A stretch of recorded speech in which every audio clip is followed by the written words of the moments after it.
Hyderabad cyber crime police ने दिल्ली से 2 अफराद को कारोबारी और सरमायाकारी के धोखे के एक मामले में गिरफ्तार कर लिया। उन्होंने हाल ही में शहर हैदराबाद के 32 साल ताजिर को कारोबारी ऑर्डर्स का लालच देकर 9.5 लाख रुपए का धोखा दिया।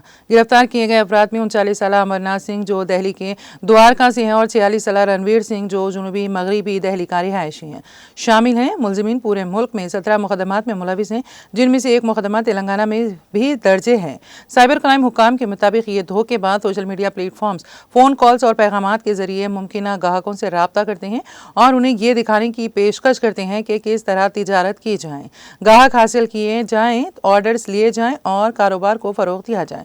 पुलिस ने बताया कि ये अफराद मुतासरीन को कारोबार में सरमायाकारी के लिए कायल करते हैं, फिर वो कानूनी फ़ीस, रजिस्ट्रेशन और दीगर चार्जेस के नाम पर रकम वसूल करते हैं और आखिर में मुतासरीन से रब्ता मुनक़ते कर देते हैं।